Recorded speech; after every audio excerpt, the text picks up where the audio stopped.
ప్రతి సంవత్సరం ప్రవేశపెట్టే కేంద్ర బడ్జెట్ వైపు సగటు జీవి ఆశగా ఎదురుచూస్తుంటారు. కేంద్రం కరుణించి వరాల ప్రకటన ఏమైనా చేస్తారని. గడిచిన కొన్నేళ్లుగా వ్యక్తిగత పన్ను ఆదాయం మీద కరుణ చూపని తీరుకు భిన్నంగా ఈసారి ఏకంగా 12 లక్షల వరకు వార్షిక ఆదాయానికి ఎలాంటి పన్ను ఉండదని తేల్చేశారు కేంద్ర ఆర్థిక మంత్రి నిర్మలా సీతారామన్. దీనికి సంబంధించి మెలిక ఉందని చెప్పినా మొత్తంగా ఏడాదికి వార్షిక జీతం 23 లక్షలు ఉన్నవారికి ఏకంగా 1.10 లక్షల వరకు మేలు జరుగుతుందన్న మాట పలువురి నోట వినిపిస్తోంది. ఆర్థిక మంత్రి నోట వచ్చిన ట్యాక్స్ రిబేట్ వేతన జీవుల్లో కొత్త ఉత్సాహాన్ని పెంచింది.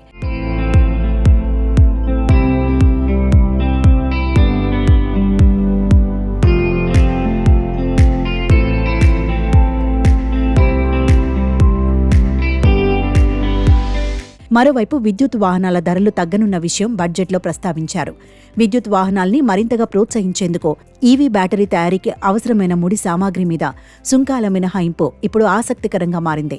ఈవీ బ్యాటరీల తయారీకి వినియోగించే వస్తువుల్లో 35 క్యాపిటల్ గూడ్స్, మొబైల్ ఫోన్ బ్యాటరీకి సంబంధించి మరో 28 మూలధన సరుకులకు సుంకాల జాబితా నుంచి తప్పించారు. దీంతో భారీగానే ధరల మీద ప్రభావాన్ని చూపే వీలుందని చెబుతున్నారు. సెల్ ఫోన్ల మీద 2000 వరకు గరిష్టంగా తగ్గే వీలుందని, అదే సమయంలో ఈవీ కారు మీద కూడా భారీగా తగ్గే వీలుందని చెబుతున్నారు.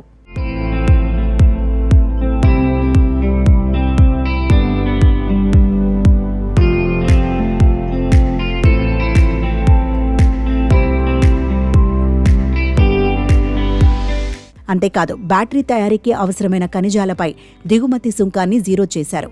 దీంతో ధరల మీద ఈ నిర్ణయ ప్రభావం ఉంటుందని చెప్పాలి.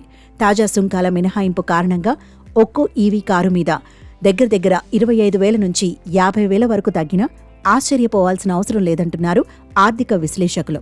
అయితే ఇదంతా ప్రాథమిక అంచనా మాత్రమే. వాస్తవ పరిస్థితులు ఇందుకు భిన్నంగా ఉంటాయన్న విషయాన్ని మర్చిపోకూడదు. ఏమైనా ధరల విషయంలో గతంలో కంటే మెరుగైన పరిస్థితులే ఉంటాయని మాత్రం చెప్పక తప్పదు.